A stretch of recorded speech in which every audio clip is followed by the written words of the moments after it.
Najib Telma, des actualités uniques, dynamiques et renversantes dans le journal TV. INA, plus raffiné que jamais. ITA, huilerie industrielle de Tamata, Isacham Telsuruariv. Vous présente Ni Vava. PEF, parcours études en France. Réalisez votre rêve d'étudier en France avec PEF. PEF, Manul Chawanao, ni Fampalalambavao. PEF, parcours études en France. De beaux projets pour des budgets serrés. Batimax, le partenaire des bons plans. Batimax, la qualité au meilleur prix. Vous présente Ni Vava.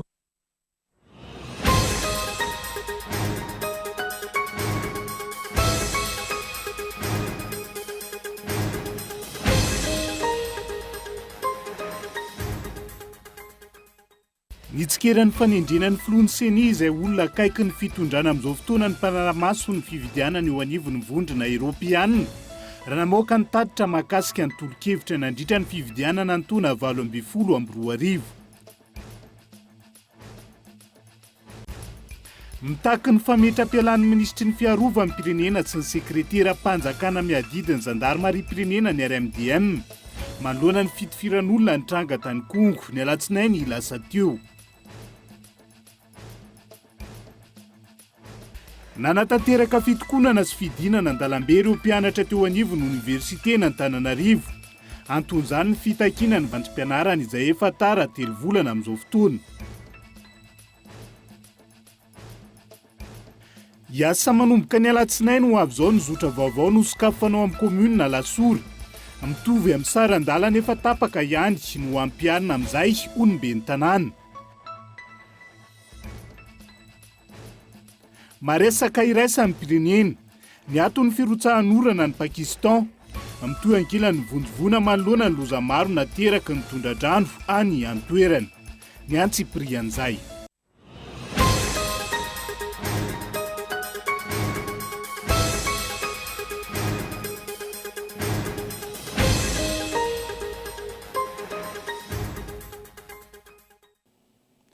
Voalohan'ny volana septambra taona 2024 amin'ny mpifaliana trano tombo-kilasy tomboky vavy no hijidiako ny tokantranonao amin'ity ala ity.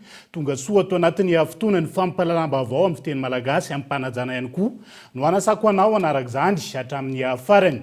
Avy hatrany dia nitatitra ny fanaramaso ny fividianana ataony iraky ny vondrona Eoropeanina sy ireo tolo-kevitra samy hafa naroson'izy ireo no anokafantsika ny fampalalam-baovao amin'ity ala ity. Nitsikeran'ny fanendrenan'ny filohan'ny seni izay olona akaiky ny fitondrana amin'izao fotoana ny mpanaramaso ny fividianana eo anivon'ny vondrona Eoropeanina. Raha namoaka ny tatitra mahakasika ny fanarahany Madagasikara ny tolo-kevitra ho an'ny fividianana ny taona 2022. Ny 2020 tamin'ireo tolo-kevitra miisa 720 narosony vondrona Eoropeanina izay mitaky fanavaozana lalàna sy lalam-panondrenana ary tsy mbola tanteraka ny seni amin'izao fotoana raha ny tatitra hatrany fity nokolona. Miteraka ayay ary anaratsy ny endriky ny seni ny fanendrenana Andriamatoa Andrianarse Dodama tamin'ny 7 Novambra 2024 ho filohan'ny seni ankehitriny satria olona akaiky ny fitondrana izy amin'ny mahavadiny ny ministry ny asa sy ny fampananana asa, ny asa-panjakana ary ny lalàna sosialy azy.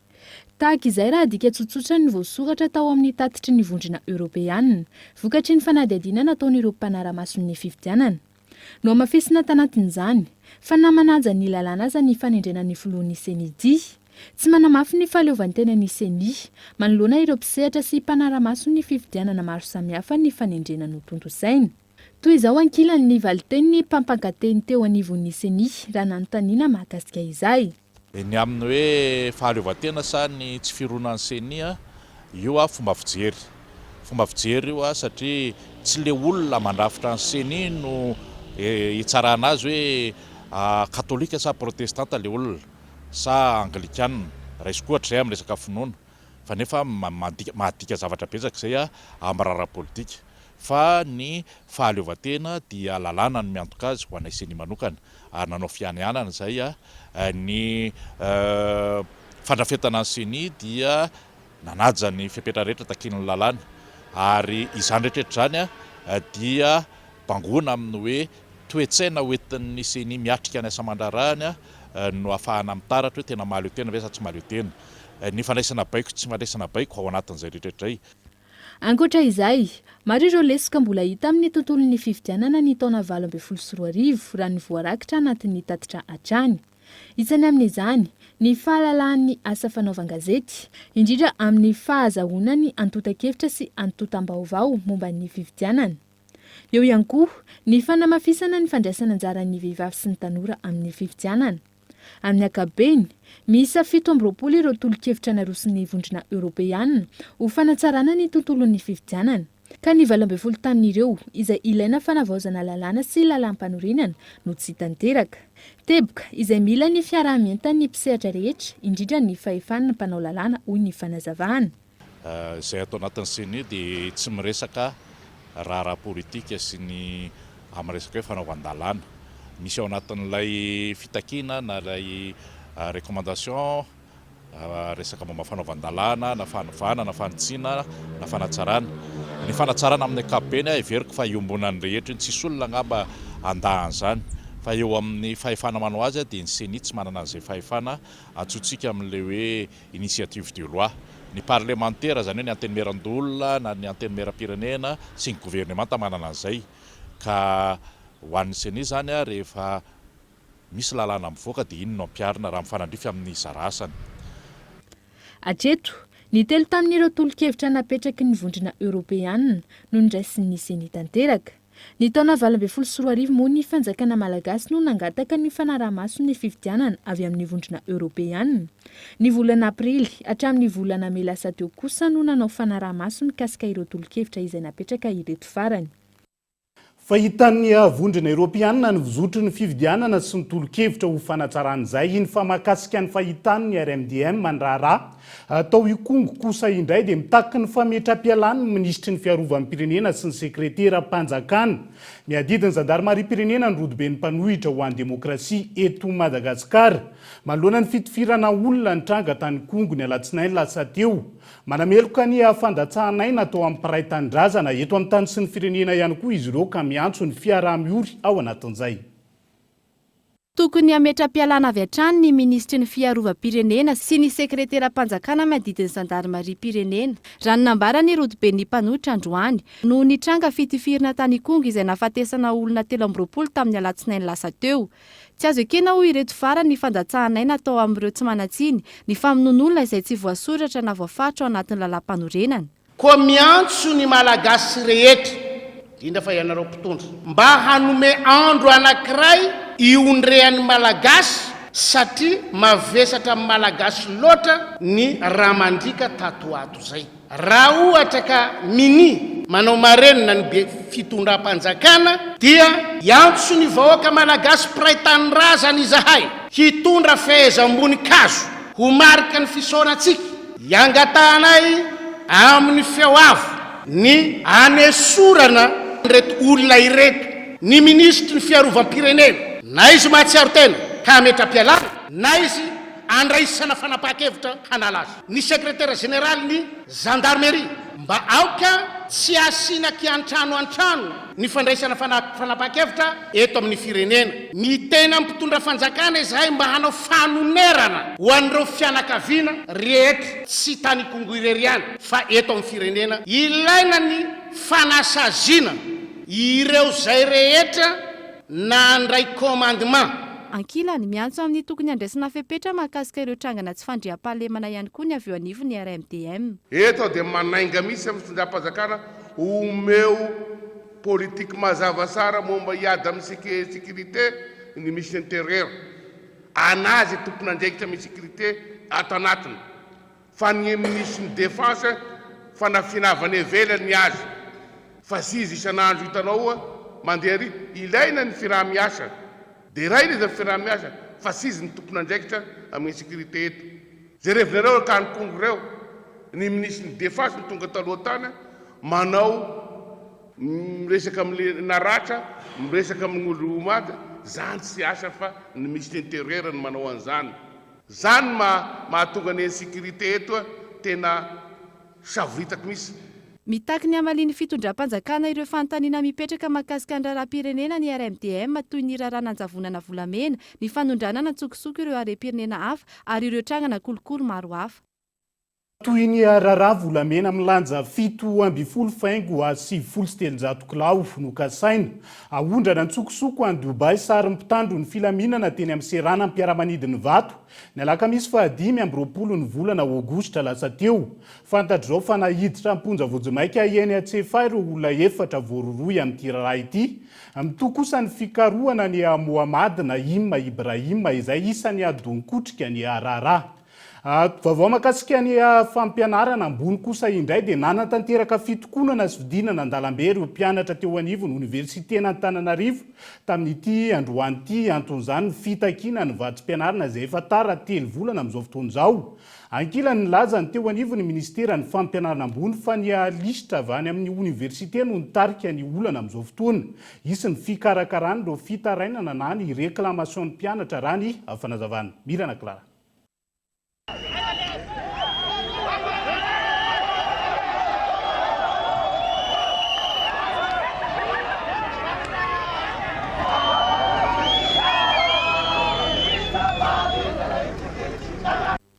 Andro amin'ny maraina, niroso tamin'ny fitokonana ary nidina an-dalambe ireo mpianatra eo anivon'ny Université Antananarivo. Nandoro-kodiarana sy nanan-kandalana izy ireo. Ho fanehoana ny tsy fankasitrahana, ny fahatarany ny fisitrahana vatsim-pianarana. Tapaka tanteraka araka izany, ny lalana manohy ny ankatsotreo ny tapan'ny maraina androany. Raha ny fanazavana ny solotenan'ireo mpianatra. Misy tamin'ireo mpianatra no tsy mbola nisitraka ny vatsim-pianarana tamin'ny taom-pianarana teo aloha. Tara 3 volana ihany koa ny fandraisany maro ny vatsim-pianarana. Ny endriky fitokonana androany aloha, ny tena ny zavatra niseho tao anatin'ny 270 ora aloha dia tena hoe nangina. Ny andry valiteny mahafapo ny andry vahaolana. Kanefa tao anatin'izay 270 ora izay dia mbola tsisy mihitsy retour zany azonay na calendrier io na resaka information io. Dia ao anatin'ny androany zany rehefa vita ny 270 ora dia miroso kokoa izay somary maka mafimafy kokoa mba ho hita kokoa zany. Kanefa ny mifampitsiny zany zay ho misy zany na manao amin'ny EGS manao salon dia izana hoe tsy anakorotana ny any le izy fa ity tsy hoe zay ato amin'ny université manana olana dia efa anakorotana fa zay sy ny fanjakana ny manana olana ka tokony ho jerena zavatra zay satria lasa mitarika zavatra ohatran'izao foana zany ety amin'ny anjerimanontolo dia lasa mampalahelo tsika. Raha ny fanazavain'ny tompon'andraikitra eo anivon'ny Ministera ny fampianarana ambony, miainga amin'ny famolavolana ny lisitra no miteraka ny olana ankehitriny. Raha fitiniko izany dia ho any amin'ny 4 ariva ny fandraisana réclamation polytechnique Antananarivo eny Vodivorona. Azo ireo listan'ny réclamation polytechnique ireo dia androany alina ihany dia traitena dia inona fara-pito zany dia efa tokony hivoaka ny réclamation ho an'ny Antananarivo sy ny Université Polytechnique Antananarivo. Izay indrindra le resaka réclamation no traitena eo amin'izao. Ny resaka réclamation anie dia tsara marina fa tsy fotony mesure presse.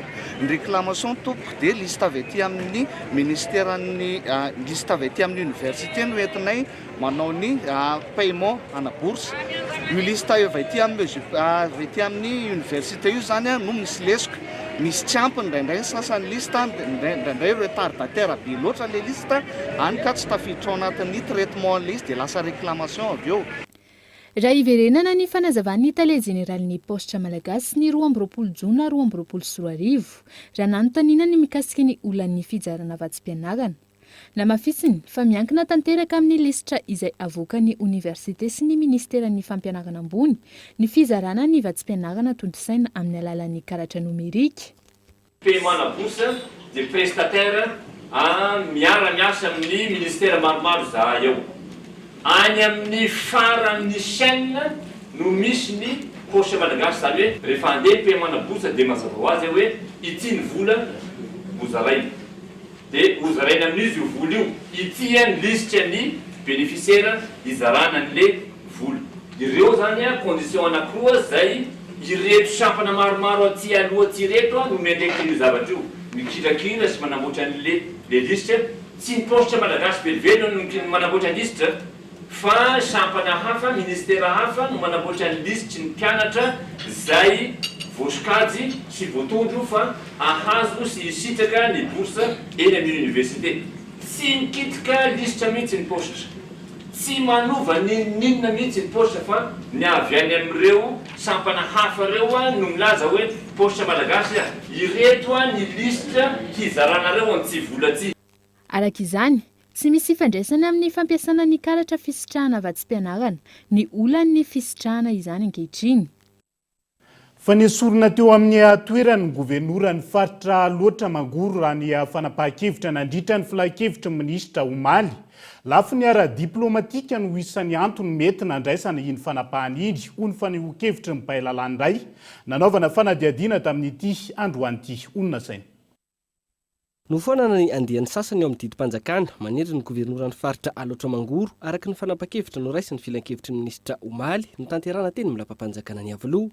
Raha ny faneho-kevitry ny Bailalany ho fitsinjovana ny lafiny ara-diplomatika eo amin'ny Madagasikara sy Frantsa no isan'ny mety antony na tonga izao fandraisana fanapa-kevitra izao. Resaka diplomatika satria manjary voatohitohina ny fandraisan'ny Madagasikara sy la France amin'igny raha eny dia mba tsy isian'ny zay olana zay dia nesorina fotsiny le olona eritreretina fananoany le zavatra tsy mety ka nahatonga an'le conflit diplomatique. Fa firifiry ny ministre ny olona ambony nanao détournement de deniers publics tamin'ny fitondrana hatram'izay esorina dia solon'olo kafa fa mangatsiatsiakany izy. Fa tena tonga amin'le fomba fitenenana hoe fomba fanao nentim-paharazana katsita zay maharatsy anazy. Fa raha mbola fitondrana koa teto Madagasikara dia nanao an'io daholo satria zavatra tsy avolavina dia zao. Matoa le olona anankiray eo amin'ny poste politique na poste ministériel dia automatiquement zany tsy maintsy avy eritreretina hoe olona akaiky ny fitondrana izy. Nanao fitondran-tena tsy mendrika ny governoran'ny faritra Aloatra Mangoro nanoloana ireo teratany vahiny telo vavy avy amin'ny departemanta Ille-et-Vilaine namita iraka tao amin'ny faritra Iadidiny araka ny fanambarana navoaka an'ity departemanta ity. Fanapa-kevitra nivoatra tamin'izany ny fiatoan'ny fiara-miasa eo amin'ny Ille-et-Vilaine sy ny faritra Aloatra Mangoro. Isan'ny andrasana no hoe izanatra amin'ny fanesorana tamin'ny toerany ve ny raharaha. Ankoatra izay nankataovana tao amin'ny filan-kevitry ny ministra ihany koa ny fifanarahana eo amin'ny orinasa Arthurel sy ny fanjakana malagasy amin'ny fanatanterahana ny tetikasa train urbain. Iverina manomboka ny 17 septambra izao ihany koa ny sidina mampitohy ny Sainte-Marie sy La Réunion araka ny fanapa-kevitra tao amin'ny filan-kevitry ny ministra no tanterahana Omaly. Fanontaniana mipetraka ao anatin'izay ny hoe hijanona amin'ny fanesorana amin'ny toerana tahaka ireo tompon'andraikitra nanao tsy nety hatrany ve ny raha toy izao sa izy toyny toyn'izay izay tsy ho isy raha tsy misy ny fahasahiana amin'ny fitorohana sy ny firosona amin'ny zay hoe fametrahana ny fitoriana samihafa izay. Fa ao anatin'izay dia nametraka taratasy fanamelohana teny anivon'ireo androm-panjakana isan-tsokajy ny fivondrona ny fiarahamonim-pirenena tamin'ity androany ity antony tsy fisian'ny fandraisana andraikitra manoloana ny tatitra nataony Cour des comptes izay nanamafy ny fisian'ny lesoka maro tamin'ny fitantanana ny vola nampiasaina nandritra ny valinaretina Covid-19. Enim-bolana taoriany tatitra nataon'ny ministeran'ny fitsarana izay novokariny teo anivon'ny Cour des comptes.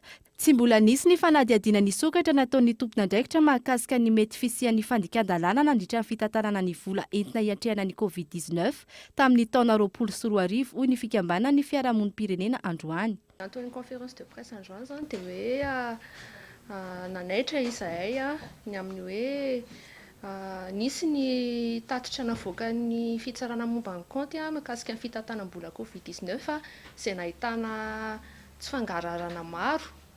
Tatitra izay efa nivoaka tamin'ny volana febroary kanefa mandrakity ny andro tsy nisy fandraisana andraikitra dia izahay tato amin'ny fiarahamonim-pirenena zany no nanapa-kevitra hoe ametraka fitoriana na lettre de dénonciation hoe mba hisy ny fandraisana andraikitra zany fanenjehana izay meloka tamin'ireo tranga ireo.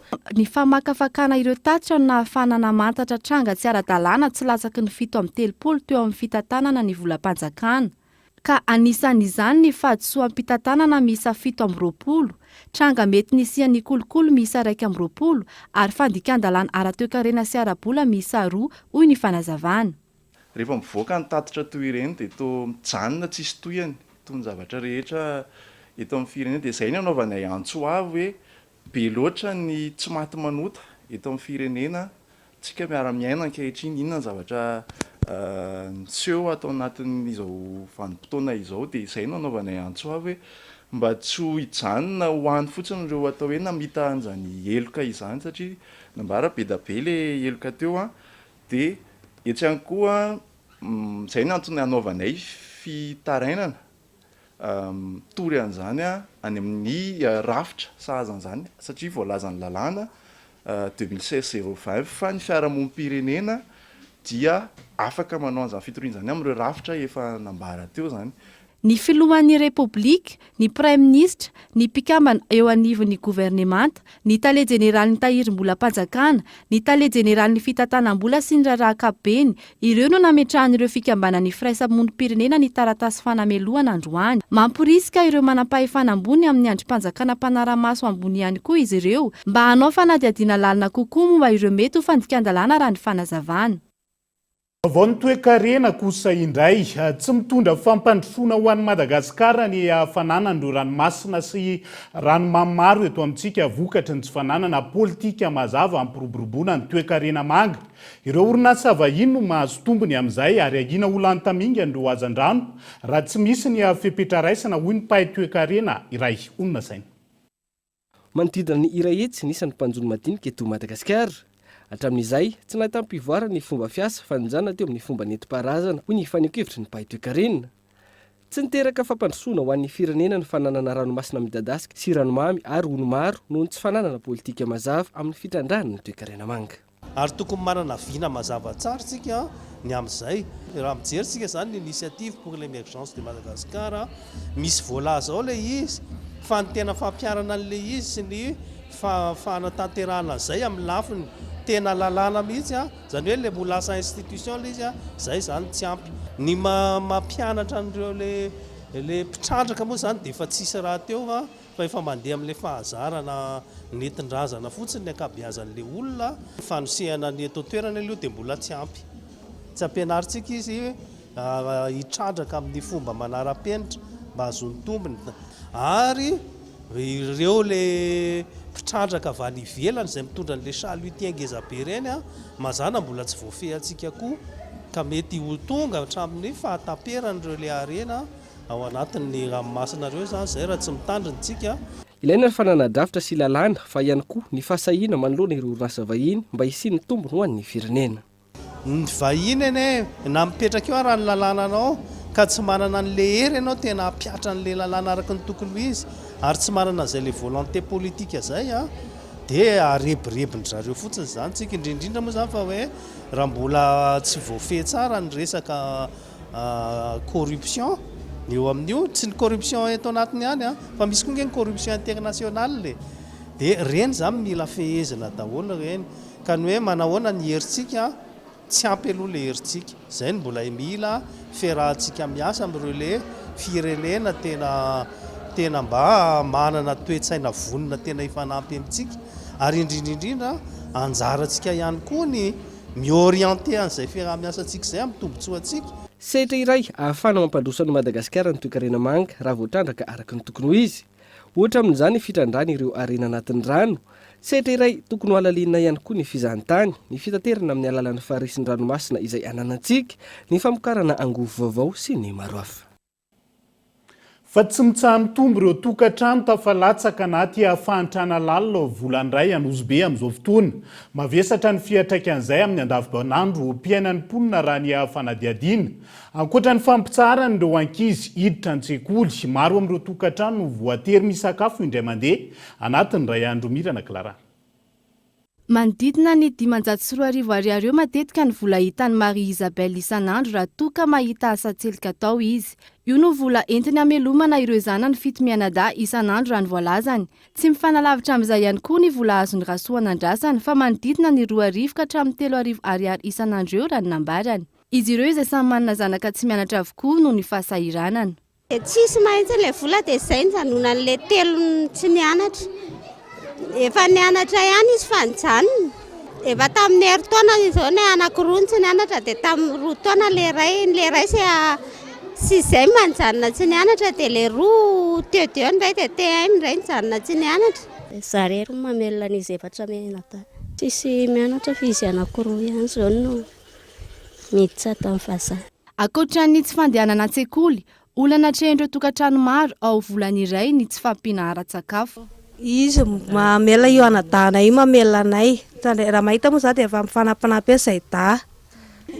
Fitambakany tezako aminay ity zany. Satria izy rehetra zay efa mianaka dia izy telo mianaka.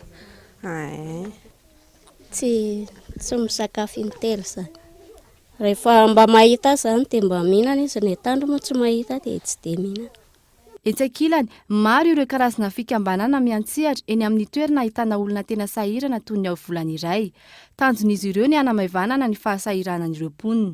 Ny ankizy misakafo ato aminay hatreto 255 dia amin'ity oktobra ity zay efa mampiditra ankizy tsikelikely dia ny tanjonay 500 ankizy zany no mena sakafo isan'andro latsinainy hatramin'ny zoma misakafo mandavataona ny ankizy. Ny fepetra takiny Mille Espoir dia efa nilazaiko teo ankizy efatra hatramin'ny 4 taona, ankizy tsy mianatra mipetraka eto amin'ny volana iray. Zany zahay manome sakafo any ankizy dia izahay koa amin'izao efa mampiditra ankizy mandeha mianatra, izany hoe soronay tanteraka ao anatin'ilay fahatranany ankizy, izany hoe alefa ny mianatra ry zareo mba ahafahany manana ho avy mamiratra. Raha ny fanadihadiana nataony teo anivon'ny fikambanana Mille Espoir, 570 isanjaton'ireo ankizy ao volana iray no mirenireny tsy mianatra amin'izao fotoana.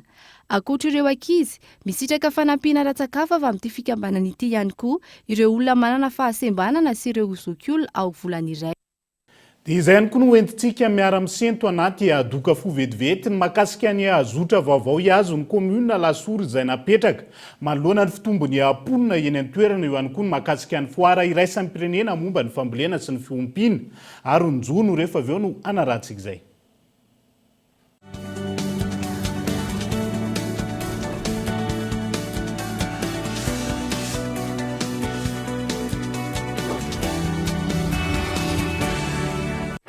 Ina dia vita amin'ny soja voafantina mba hampatsiro ireo karazan-tsakafo karakarainao. Ny menaka Ina dia ahitana oméga 3 sy oméga 6 ary ara-pahasalamana no notrikaina entin'ny soja. Ina ilay menaka manome tsirony nahandronao isan'andro.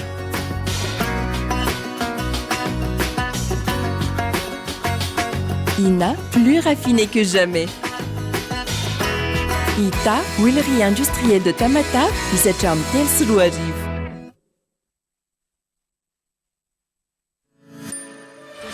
Tes chaînes malgaches préférées, tes actualités, tes divertissements, tes musiques, tout sur ton smartphone, en direct ou même en différé. Maintenant c'est possible avec Telma TV, où tu veux, quand tu veux. Le futur est dans ta poche et tes chaînes préférées sur ton smartphone. Tape vite le *100 étoile 6 dièse et inscris-toi sur Telma TV.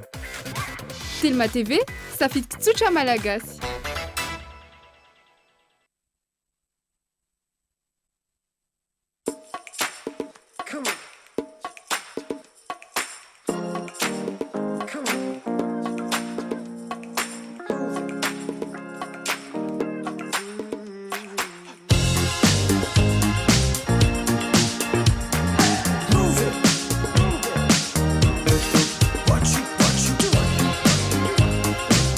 Efa azo jifainana magasin Aigle d'Or manerana Madagasikara zao. Reo akanjo Aigle d'Or vaovao be, zato isan-jato gasy e stylé. Aigle d'Or, manandratra avo ny antsika.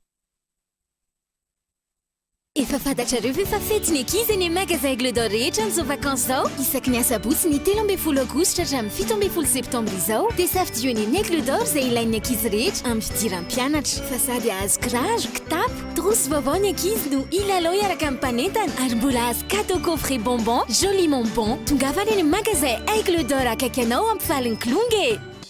Bonbon JB, joliment bon. Aigle d'Or, manandratra avo ny antsika.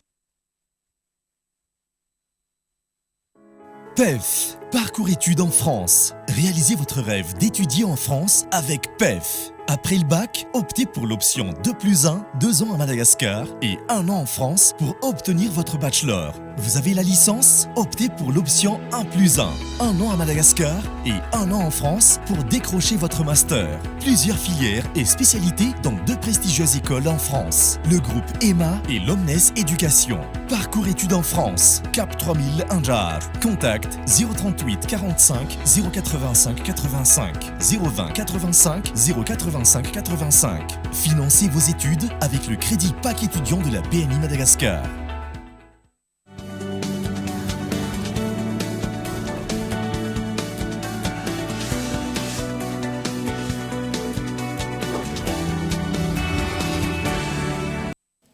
Mbola faly mamerina ny araba hatrany tombo kilasy tombo vavy tonga soa ato anatin'ny tapany faharoa amin'ny fampahalalam-baovao amin'ity ala ity. Vaovao avy hatrany dia vaovao manodidina sehampitaterana indray ho an'ity androany ity no hoentintsika manokatra izay tapany faharoa amin'ny fampahalalam-baovao izay. Iasa manomboka ny alatsinainy ho avy izao ny zotra vaovao no sokafanao amin'ny komuna Alasora. Mitovy amin'ny sarandalana efa tapaka ihany no ampiarina amin'izay ho ny ben'ny tanàna raha ny fanadihadiana natao tamin'ity androany ity. Fitombon'ny mponina any an-toerana no antony voalohany nandraisana ny fepetra. Tapaka nandritra ny fivoriana nataon'ny tompon'andraikitra ato anivon'ny komuna Alasora sy ny UCTS fa ampidirana zotra-pitanterana vaovao ao amin'ny komuna manoloana ny olana amin'ny fitanterana any an-toerana amin'izao ka manomboka ny alatsinainy ho avy izao no hiasa ny zotra vaovao raha ny fanazavan'ny tompon'andraikitra ary hitovy amin'ny sarandalana efa tapaka ihany izany. Dia isa zany ny fidiran'ny zotra G izay ampitoyan'ny Alasora makany Tosy, ampitoyan'ny Alasora ihany koa zany makany Anosy. Dia isan'ny koa zany ny zotra H izay miala avy any Akadikely Lafy mandalo aty Betizaraina, mandalo Ambomangakely ary mifarana iry Kadievo Alasora. Ireo ny zotra vaovao zany izay hiditra ato anatin'ny komuna Alasora. Ny ankoatran'izay dia misy fandaminana hafa ihany koa izay atao zany hoe fandaminana anatiny andefasana ny fiara izay efa miasa ato anatin'ny komuna Alasora any amin'ny fokotany hafa toy ny fokotany miadana zany izay tena araisana fitarainana be dia be hoe tsy voatatitra le mponina. Dia misy zany ny zotra I izay alefa ao Atanety ao amin'ny fokotany miadana hitatitra ny olona ao ihany koa. Ny fitombon'ny mponina any an-toerana no antony voalohany nandraisana ny fepetra raha ny fanazavana. Eo ihany koa ny famahana ny olana amin'ny resaka fitanterana. Ny mponina Alasora vinavinainy eo amin'ny 7 alina eo amin'izao fotoan'izao. Nefa misy fahazondalana norona hatrany amin'ny 300 ka hatramin'ny 700 isa-taona eo no omeny ny komuna Alasora. Zany hoe raha izay zany no vinavinaina atao hoe ny 300 n'ireo 7 alin'ireo fotsiny no mandeha mivezivezy satria ny resaka fitaterana zany resaka fandrosoana dia efa ataoko hoe amanarivony maro zany ny olona mivezivezy eto amin'ny komuna Alasora ary izay le fitombon'ny mponina isa-taona izay no efa iverina sahady dian'izao zany no hoe mba tsy hampisy ny resaka olana eo amin'ny fitaterana rapitso ravakapitso. Fiara vaovao avokoa no hiasa amin'ireo zotra vaovao ireo raha ny fanazavana ary ny ATT sy ny kooperativa no tompon'andraikitra amin'ny fanomezan-dalana ireo fiara vaovao raha ny fanazavana. Fa mitohy amin'ny azao fotoana ny hetsika ara-tsosialy famarotana fitaovam-pianarana amin'ny vidy mirary tanterahan'ny fikambanana vehivavy malagasy miara-miainga ao amin'ny distrika ny Manjakandriana komuna enina indray ho an'ny Androany no nisitraka ny hetsika Abraham Randriamanana. Komuna miisa enina anatin'ny distrikany Manjakandriana indray androany no nanatanterahana ny hetsika ara-tsosialy famarotana ny fitaovam-pianarana amidy amin'ny vidiny mirary sahan'ny VMMM na ny fikambanany vehivavy malagasy miara-miainga. Isan'izany ny komuna Akazondandy, voromaro ireo ray aman-dreny ny andro ny fahatongavan'ny tsena. Ilaina piscine satria ahitana zavatra mora afahan'ray aman-dreny amin'amina zany fianam-bidy.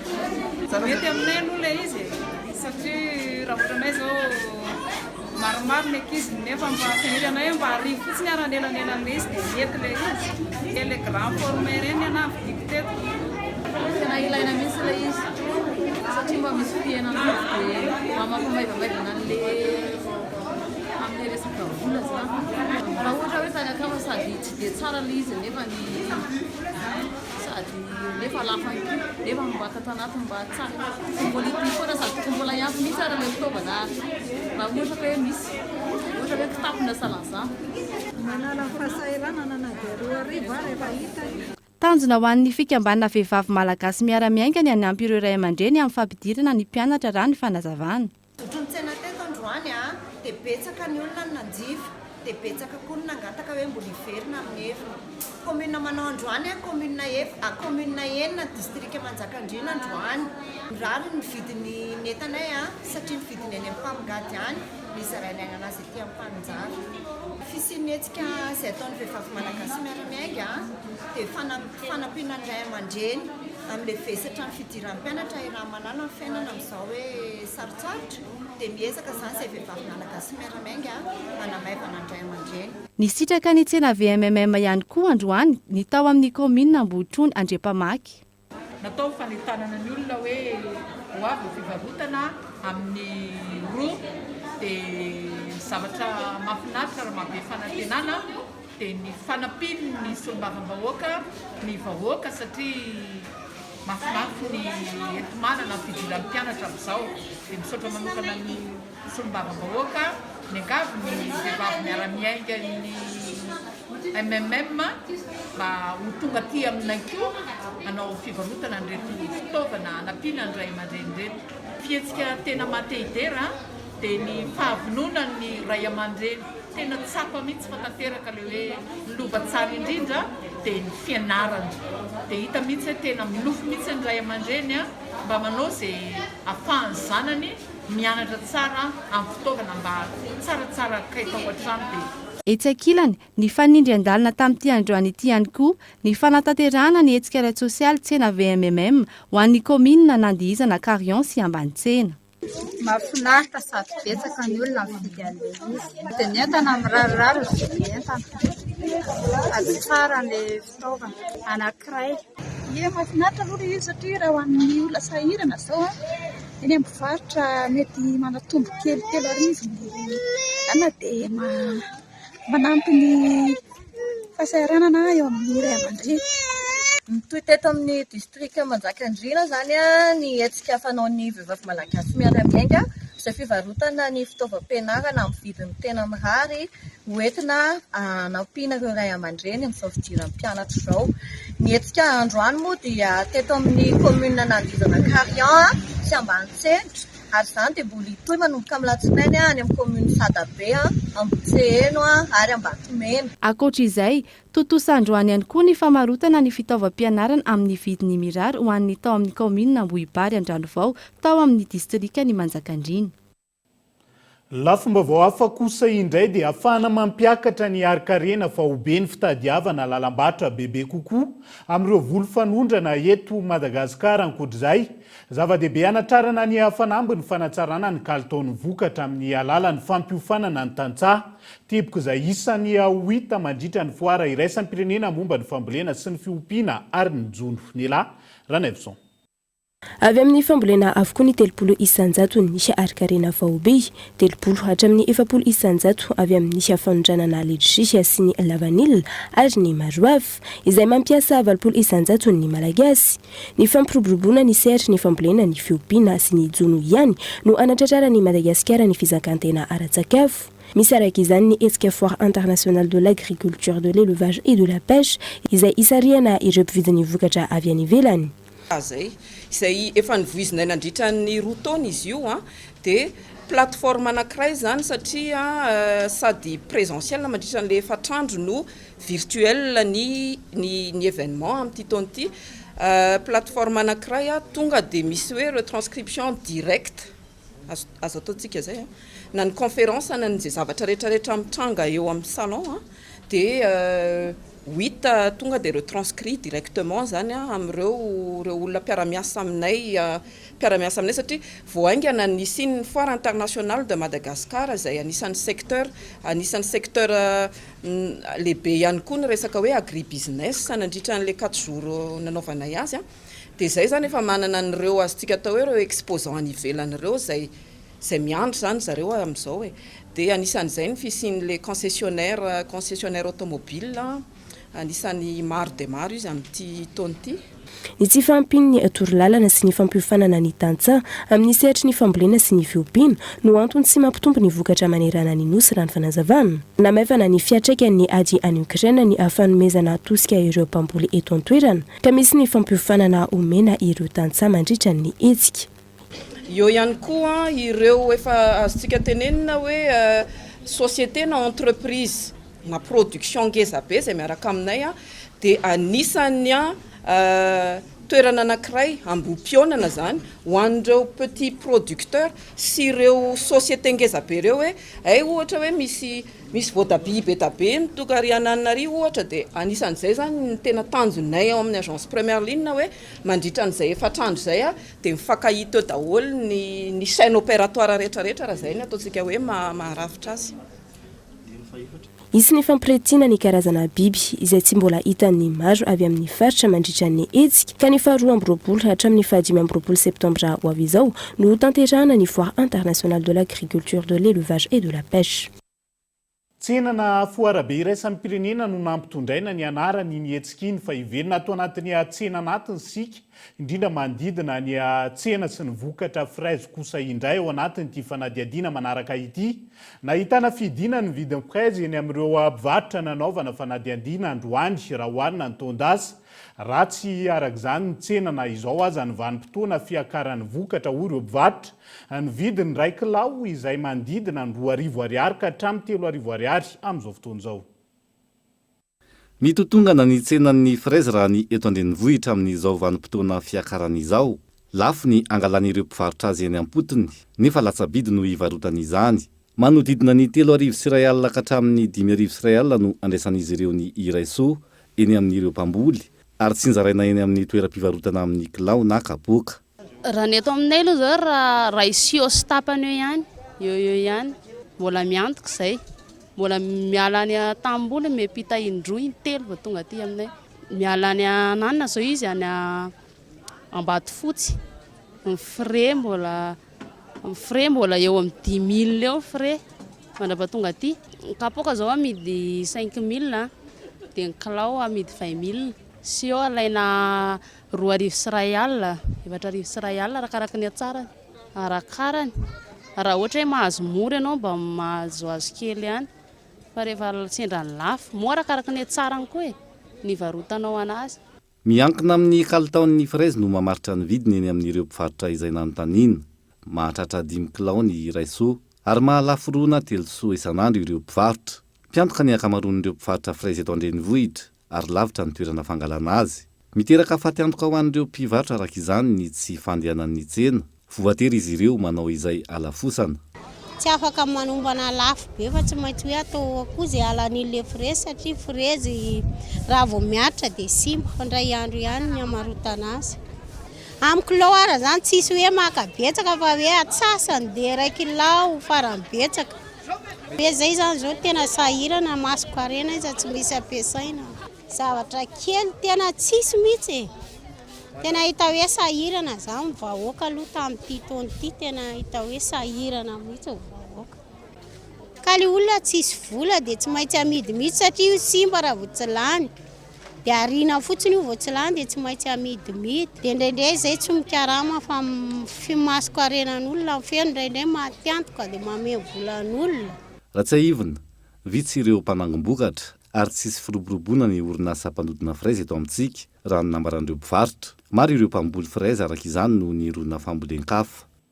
Maresaka iraisan'ny pirenena kosa indray dia ny atony firotsahan'ny orana ny Pakistan mitohy ankilan'ny vonjovona manoloana ny loza maro nateraka ny tondra-drano ho any an-toerana. Mitotaly 330 tapitrisa ny olona voakasika ny loza rany antotanisa farany. Saika amin'ny alalan'ny angidy-by amin'izao fotoana izao no ahafahan'ireo tompon'andraikitra sy mpitondra fanampiana hamonjy tanàna maro any Pakistan. No nitondra-drano lehibe tany an-toerana, foto-drafitrasa maro no simba isan'izany ny lalana. Na eo izany fitsaharan'ny orana nanomboka androany, goavana ny fahavoazana ny an-toerana. Mahery ny 330 tapitrisa ny mponina voakasiky ny loza, Amanarivo ny ireo traboina. niteraka tsy fahampitsaka fahobe ny fiatraikan'ny tondra-drano tany amin'ity toerana ity sahotaka sy ady matetika no mitranga eny amin'ny fitoerana fitobian'ny traboana rehefa fotoana fitsarana sakafo. Amam-bolana maro no vilavinaina hipetraka amin'ireto toerana ireto ireto traboana ireto. Nanamafy ny antso fanampiana izy ireo ankehitriny. Dia izay ihany koa no entina mamarana ny fotoanantsika ho an'ny androany. Naiza misy anao ankasitrahana trano ny fanjohinao ny fahitalavitra-kolo. Tao anatin'izay 5-7 minitra ny tondrana ny fampahalalam-baovao zay. Mbola maro ihany koa ny fandaharana entina aminao amin'ity ala ity ka hanasanana ao an-trano tsy hisaraka aminay. Azadino amin'ny fotoanantsika raha mpitso amin'ny ora mahazatra eto amin'ny vaovaon'ny kolo an-trano veloma tomboka.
De beaux projets pour des budgets serrés.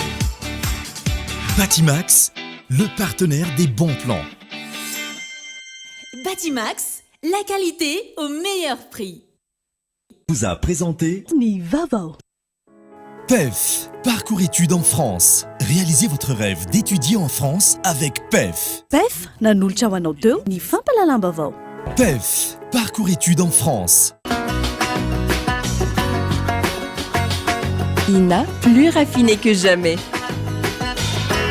ITA, huilerie industrielle de Tamata, misatra amin'ny telo arivo. Vous a présenté Nivavo. 5G Batelma, des actualités uniques, dynamiques et renversantes dans le journal TV.